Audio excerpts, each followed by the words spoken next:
Alors, on organise, parce qu'on est nombreux à organiser cette fête des possibles de Gifre en transition.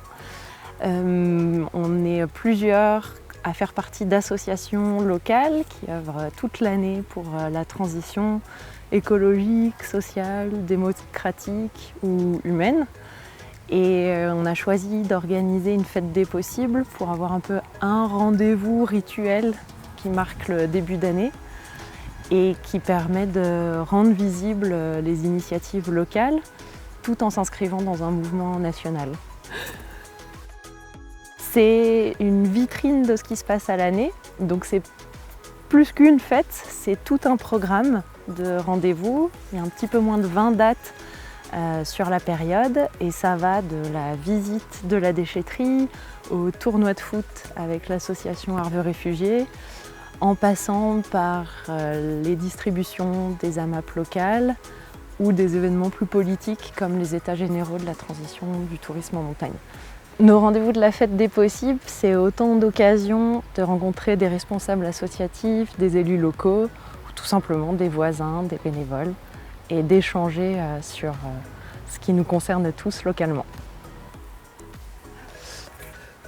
Alors pour organiser notre fête des possibles, on a lancé un appel à projets au mois de mai à toutes les associations, à tous les lecteurs de notre Gazeta et de manière large aux élus, aux mairies, pour leur proposer un projet de rendez-vous pour la fête des possibles.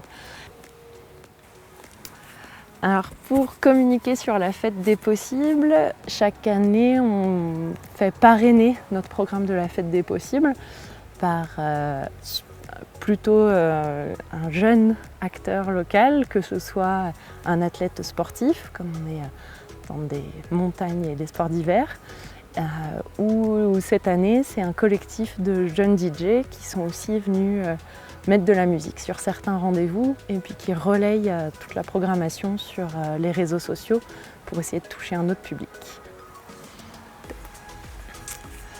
La fête des possibles, ça m'apporte personnellement plein de rencontres avec les associations dans lesquelles je ne suis pas forcément à l'année longue, mais que je retrouve au moment de cette émulation de la fête des possibles.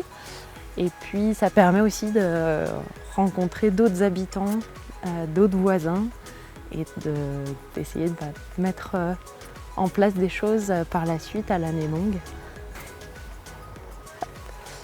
La fête des possibles, c'est toute l'année, puisque les associations qui portent ces rendez-vous, elles œuvrent toute l'année sur le territoire.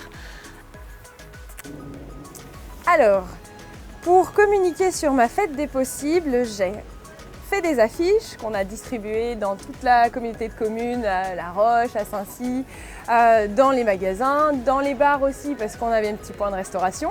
Et puis après on a fait les réseaux sociaux, donc Facebook, Instagram, et l'association a aussi un journal trimestriel où on a mis aussi les affiches, donc on a essayé de le distribuer juste avant la fête des possibles.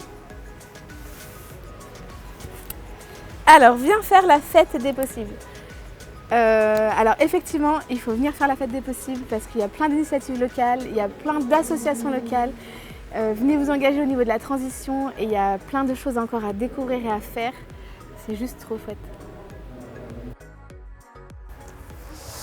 Alors, j'organise une fête des possibles parce qu'on a envie de faire connaître en fait toutes les alternatives locales. On se rend compte, c'est la deuxième année cette année, qu'on découvre des assos qui sont juste à côté et ça, rien que pour nous, c'est déjà trop bien. Et le principe de pouvoir partager ça avec tous nos sympathisants, tous nos adhérents et puis tous les potentiels nouveaux sympathisants qui ont envie de se lancer dans la transition, c'est pour nous un excellent moyen justement de donner un petit tremplin.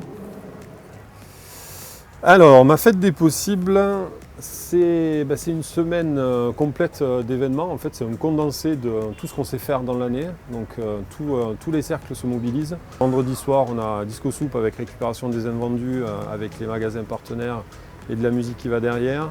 Et le samedi, le week-end, c'est le gros moment avec le samedi, le village des possibles, où on organise 2 parties, une partie mobilité et puis une partie sur toutes les autres thématiques de la transition. Et le dimanche, c'est la journée zéro déchet, la matinée zéro déchet avec Gratiferia, avec des ateliers zéro déchet et puis notre ramasse-ton chenille bien local, autrement appelé Clean Walk par ailleurs. Et donc voilà, c'est vraiment cette idée qu'on se rassemble tous et qu'on fasse quelque chose qui pèse sur une semaine, qu'on s'appuie sur cet événement national.